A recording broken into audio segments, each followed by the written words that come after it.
Hello, welcome to this video. Hello everyone. So first things first, I think we should jump in with, since this is our first movie review on the channel, Yes. Official one, we should jump in with our history with watching movies, what our tastes are kind of a little bit, so people know. Oh, well, you have really bad taste. What our bias is. I do. Your favorite movie is Nim's Island. I'm gonna jump right in and say, I don't really care for Marvel movies much. Not that I don't care for them. I just never got into them, and then it was too late, and I was like, I'm not gonna watch 800 movies. Because of that, I didn't know what was happening. Kind of, in the beginning, I know the characters. I know who they are, but I don't know the backstory of certain things, and we won't get into spoilers just yet, and then I'll do a warning when we're gonna do spoilers. But if you're watching this video, you either don't care about spoilers, or you've already seen the movie. So hopefully, I don't know. Anyway, okay, you can talk about your. So my experience in the Marvel industry, because it is an industry. It's part of the movie industry, and it's really about money. All right, here we go. I don't know. I personally, the first couple SpiderMans with Peter Parker scared me. So the Tobey Maguire movies I've seen, and I as a kid, but I just personally get scared by stuff like that when I was little, so I didn't really enjoy them. Also, I don't really keep up with the whole superhero stuff. I kind of think it's annoying. Yeah. I would say... We watched Ant-Man. Yeah, we watched Ant-Man. In a Airbnb we stayed at one time. Because we were just bored and it was on Netflix. But I really enjoyed that movie.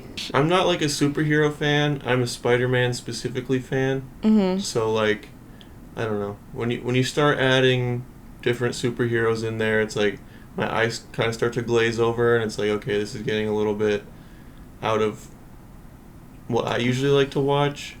Well, yeah, I feel it takes away from the movie itself. It's more of a fangirl moment. You know what I mean? Yeah, kind of, when it's all right, we'll get into spoilers now. If you care about spoilers, leave. The after credits scene. Yes. With Doctor Strange and the character from WandaVision or whatever. Mm. I felt that whole thing was just meant for Marvel fans to wet themselves. And I stayed just because I wanted to see if Tobey Maguire was going to be in the after credits thing. And when I saw that, I was kind of just all right, I kind of just want to leave now, but I don't want to obstruct anyone's view when this is the whole thing they've been waiting for the whole time or something. I don't know. There was a lot of things where I was I didn't understand. Okay, one thing I hated was anytime any of the old Spider-Mans popped up on screen, the whole theater was cheering. All right, well, you're just being a hater for that one. That was cringy. Come on. Everyone, there was one guy in particular that was woo! Louder than anyone else. And I was just oh, it just... So, the clapping moments, I'm not upset with the clapping. I guess if somebody was really screaming, that's a little bit cringy, but it's a little cringy. You gotta understand, people are huge fans of Spider-Man. Spider-Man's one of the most popular I know, characters, but still, I just the only moment it was that I when... felt clapping for was when Andrew Garfield saved her name's not Mary Jane, but I'm just gonna call her Mary Jane because... Oh, MJ? Yeah.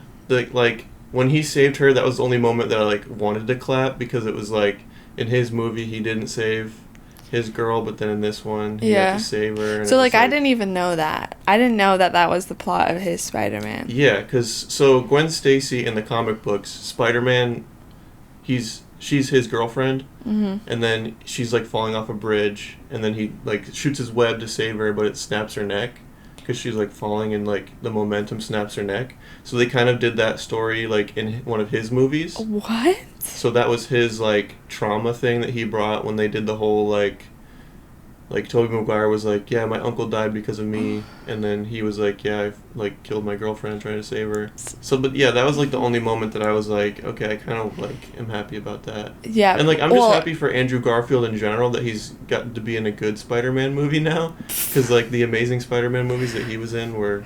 When really that bad. when that moment happened in theaters, all of the girls were like, "Oh." Were they? Yeah, that's what happened. I guess you had more of a gauge on the crowd. I didn't hear any of that stuff. I heard the clapping, obviously, but like I didn't hear like. There was this one little kid. Okay, yeah, the kid was was adorable. so cute. Can't be mad at the kid. The kid was so cute. He was in the same row as us, but where we sat on like one side of the theater, so we wouldn't have to sit next to anybody else, like just the two-seaters. And he was in the same row, and he was like standing the whole time. And every time when they were on the bridge, and like when Dr. Oz. Dr. Oz. Dr. Otto. Doc Ock. Yeah, that guy. He showed up like that whole scene of everything happening. He was standing, and every single time something happened, he's like, "Whoa!" Yeah, he's like, "I'm so excited." And then like the van was like falling off the bridge, and he was like, "No!" Yeah, it was so cute. The new Peter Parker and his friends getting into MIT, like that takes up probably like 30 minutes at the beginning, and I was kind of like, I can appreciate this. It's like a good story, like if you care about the character. I'm not invested in this character yet. Like I haven't seen any of his movies, so I'm kind of like, okay, when are we gonna get to Tobey Maguire? Was kind of my thing. I was like, okay, I'm just excited to get to the Tobey Maguire I stuff. felt like it was a little cringy that they didn't get accepted, and when they read it, it was like, due to recent events. Like, why is that cringy? I don't know. Same thing when I read books. When I watch a movie, I want to be taken into a whole nother universe. I think that just brought it right back to like cancel culture and like the whole idea of like if you get canceled, then you're gonna lose every opportunity in your life and have no opportunity to grow. I mean, it's kind of true though. But like I want to be taken into another universe. Like I want to be in a whole new world. So you want everything that happens in real life to not happen in movies? No, I just like movies be completely removed from reality at all times. Well, when I'm reading a book and like it starts to go like I texted him this, and then on the book it like shows the text on like one side and then the other side of that text, that like takes me out of it. I personally like to just be in a trance into another world. Like Hunger Games does that completely, where you're just like in a whole new world. So what you're saying is specifically your taste. Yes. You like things that are not set like in real life. Yes. I like to be my form of entertainment. I just enjoy going to another headspace, basically. I guess. I didn't think it was bad. I was just like, okay, they didn't get into MIT. Can Spider-Man start Spider-Manning a little bit here? Yeah. Like, and I'm not like one of those people who's just like, come on, hurry up and get to the next plot point. I mean, like, it is interesting. It's just I don't have investment in these characters, so it's like if they go to MIT or not, I'm kind of like. That's the other thing that I was thinking, like, throughout the whole movie. I was like, I have no idea who these characters are. Like, when I found out, like, May was that person, I think I looked over at you and I was like, I have no idea what's happening. I don't know why Aunt May, like, as the movies have gone on, she's gotten, like, sequentially hotter. Like, Aunt May in Tobey Maguire is, like, some old lady, and then she was, like, younger but still old in, like, Andrew Garfield's, and then now she's, like, MILF. Like... Yeah, but, like... No comment? No. I was so clueless. I, like, looked over and I was like... For me, when I saw the characters on the screen, when I saw, what's his name, the one that's dating Zendaya in real life. Tom Holland? Yeah, I was just like, oh, it's Tom Holland. I was like, it's him. And then when I saw Zendaya, I was like, oh, it's her. It's Zendaya. And then when they were like, what's her name there? Michelle Jones? Something like that, yeah. I was just like... So she's Mary Jane. Yeah, I was like, so she's MJ. And... His comic relief best friend got some laughs out of you. Oh, yeah. That's... You were, like, laughed the loudest in the theater a few times, like... What? You said you had no spatial awareness for the crowd. Yeah, but the crowd laughed, and then there was kind of, like, a follow-up to one of his jokes where it was, like a funny look or something, and then, like, you laughed, like, pretty loud, and, like... It was funny. Yeah, you were into him. He was just funny. He was funny. He reminded me, I wrote this down in my notes, okay... horrible comparison, but the movie JoJo Rabbit, the little boy that is like, Like, I don't care if she's a Jew. You have a girlfriend. Like, good for you, JoJo. Yeah, and meanwhile that kid's like an actual Nazi. Yeah. So it's like, it gave me the same... the same vibes of, like, someone who's in, like, a terrible situation, but they're still, like, cluelessly funny. Yes. And I don't know why I enjoy that character so much. Like, that... I don't know. I feel like it's just because, like, I'm kind of like that a little bit. Which I say dumb things and don't even understand that it's funny. And then, like, everyone laughs and I'm like... You just moved on. Yeah, like, I'm clueless. Tobey Maguire is in the movie. Mm-hmm. I'm sure if you're watching this, you already know that. I was worried that he wasn't going to put on the suit. Oh, yeah. Because it seemed kind of like... What I first thought when he showed up, I was like, oh, he's not in his suit and Andrew Garfield is. Like, I thought it was just going to be like, they're going to give, friendly Peter... advice. Yeah, I thought they were just going to give him the friendly advice and then they were going to get out of there. And I was like, oh, so Tobey Maguire is probably, like, old and out of shape. And he's like, all right, you can pay me to be in the fucking movie, but I'm not going to put on the stupid suit. Yeah. But he puts on the stupid suit, and he... I felt that vibe a little bit, especially at the end when he got stabbed. I was like... I don't know if you heard me, but I was like... I was about to get really mad if they were about to kill Tobey Maguire, that's Spider-Man. What I don't know. No, he didn't die. He said I got stabbed before or whatever, and I'm pretty sure what they were trying to get across was, like, he's not gonna die. But he, like, went back into his universe by the end of the movie, and it's just, like, that is also something that I thought of. I was like, are they setting this up to go ahead and make another, like, a fourth Spider-Man movie? Well, they set it up. And, so, like, each universe?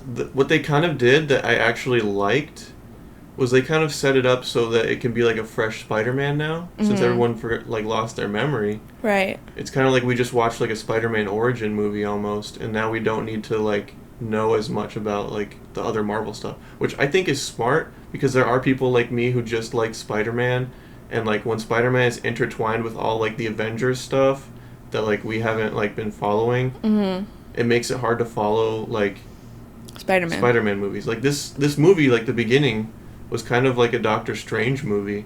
Because, like, Doctor Strange did more Doctor Strange stuff than Spider-Man did Spider-Man stuff. Like, in the very beginning. Yeah. And it was like... I don't know. I don't like that it's like... His mentor was Iron Man, so he's got, like, the Iron Man suit. And then now he's working with Doctor Strange, so he's doing magic. It's like, okay, but can, like... I just get a Spider-Man story where he's just fighting the Green Goblin in New York... And I don't have to worry about all these other, like, superheroes. I don't know. Well, it's hard to tell a small story in the Marvel MCU now. Because they've set up so much, like, aliens are trying to destroy the entire universe, blah, blah, blah. And it's like, yeah, but Spider-Man's stopping crime. Yeah, like that one... 34th Street in New York. The one, what do you call it? Like, the cut scenes? No. After credits? Yeah, after credits. The one where he was, like, an alien and then he, like, vanished and didn't pay for his drinks or whatever. Like, I was totally lost. That was Venom. And that was also their way of introducing Venom into Spider-Man people. Into this new Spider-Man, yeah. Because, like, you see, like, some of his Venom thing was still there. Yeah, and so, like, when I was saying at the beginning that Marvel movies, it's an industry. Exactly. Well, they have Doctor Strange. They had an ad for Doctor Strange. They had an ad for Venom at the end. They also had an ad for Avengers in the movie because he was like, oh yeah, I've been on a team before. I've worked with the Avengers, and everyone was like... That was funny, though. That was really funny. And they were I just agree. Like, you're in a band? but for me, it felt the same way. Like, I felt as clueless as the other Spider-Mans. I feel like... Camera died. Yep. We're back. Fine. We gotta go kind of fast because we gotta go kind of fast. We're just gonna go quicker than we were. So I'm just gonna rapid fire through these. So I'm not a fan of Marvel always undercutting themselves with jokes. What do you mean by that?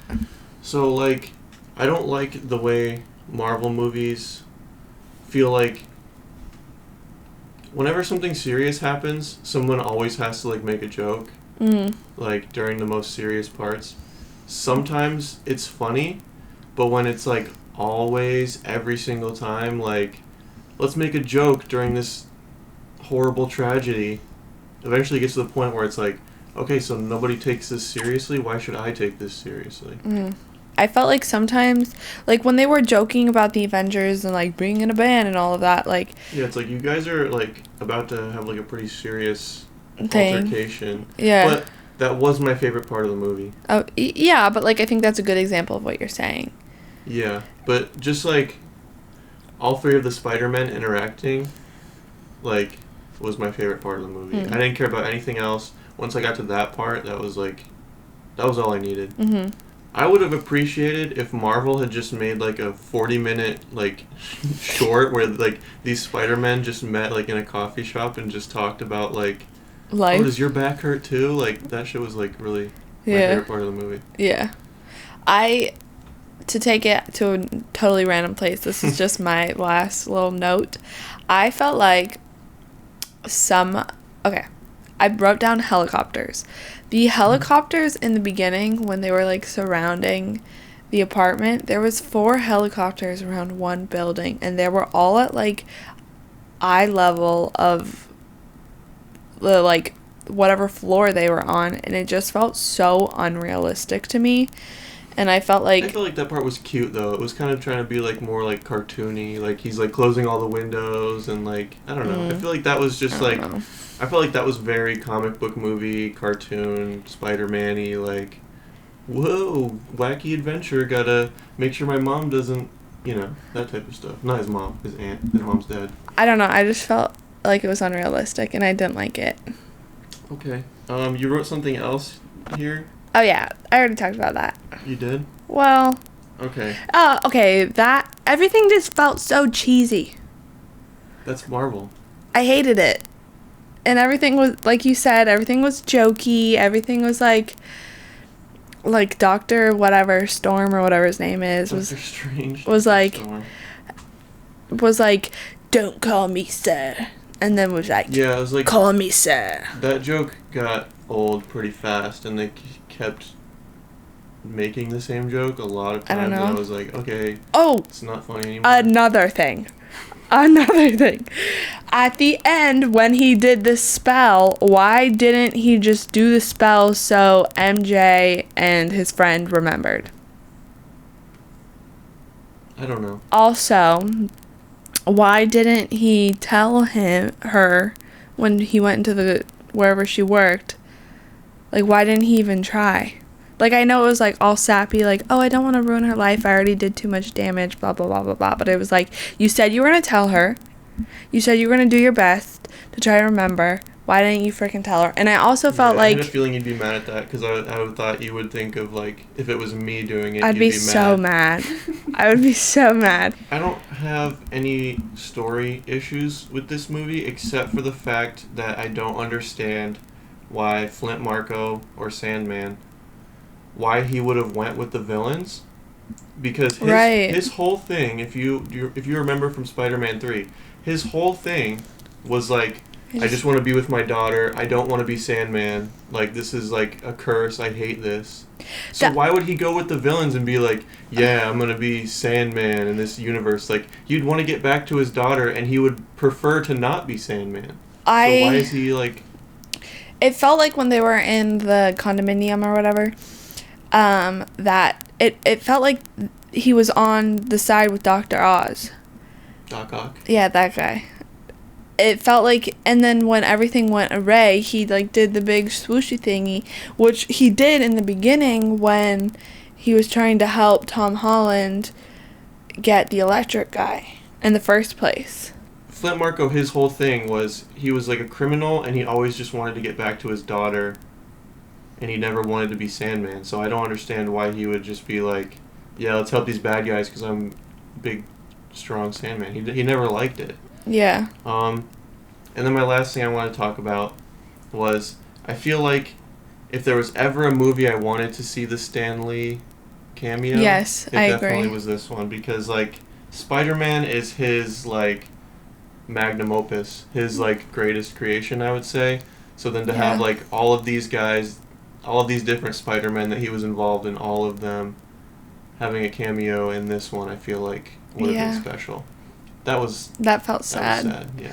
I remember, what movie was it? The one right after he died that we watched, and he had a cameo. We were all like, Oh, yeah. Spider-Verse. What's that? He sold him the, like, Spider-Man costume, and then he said something sappy, and it was just like, oh. Yeah, it was just like... Yeah, so I guess we'll just get to our final ratings now. Oh, yeah. I rated the movie. Okay, so we watched this last night, and we woke up at 7 this morning to do this video. And stuff to do. The only thing that we said to each other last night about the movie was our ratings, and mine was a 6 out of 10. Mine was an 8 out of 10. I'm going to do a little bit of clarification on that. It's an 8 out of 10 for me. If you're a Marvel fan, it's probably like a 9 out of 10. If you're there just to see Tobey Maguire like me, probably like an 8, maybe 7. Well, they did have a lot of, like, Tobey Maguire's, like, villains in that, so I'll say 8 is a good rating. Yeah. Mine was a 6. I felt like it was good, but I would watch it maybe one more time, but I would want to watch it after I watched all the other movies, which I don't like that I want to watch all the other movies, because I just feel like that's the trick with Marvel movies, is that you watch one movie. You always have to watch another movie to understand everything. Yeah, and I don't like that, and I also felt like I kind of agree with Martin Scorsese. Martin Scorsese? Yes, I'm sorry, I'm like dyslexic-ish, auditory issues sometimes. This is the person reviewing a movie right here. Someone can't say Martin Scorsese. I agree with his opinion that it's an industry and that it's they're turning all movies into theme parks. Yes. My 8 out of 10 is closer to a 7 than a 9. I would agree with you on, like, I'm not a huge fan of Marvel, but I'm not a huge fan of any superhero movie. I do want to watch WandaVision because I've heard it's good. But we don't have Disney Plus. Yes. So, if you want to help us get Disney Plus, go ahead and subscribe. Subscribe, leave a like, comment, add money to our Disney Send Plus this fund. video to a friend. Talk shit about it in the comments down honestly, below. If you disagree, if you love Marvel movies, please throw it at us. Yeah, no, well, don't be rude. Don't be mean. But, like, I'm definitely open to listening to Marvel fans. I'm not mad at you if you love Marvel movies. Yeah. I love a lot of movies that other people would say aren't very good. I love the prequels. Yeah, my favorite movie is Nim's Island. I love the Star Wars prequels. So I mean, hey, we all have our things. I'm not mad at Marvel fans. If this is what you like, good for you. Yeah, good for you. Thanks for watching, everybody. We're gonna go ahead. I'm gonna edit this video later, and then I'm gonna get it up as soon as possible. ASAP, baby. For the people. For the peeps. Just kidding. For the views. So we can get Disney Plus. Yeah. We'll see you in the next video. If you want us to review any other movies, if you liked this review, go ahead and put down in the comments what movie you want us to review next. Oh, yeah. Oh, perfect. Look at that. We still got one camera. Camera died. We'll see y'all next time. See you later. Bye. I liked that. That was good.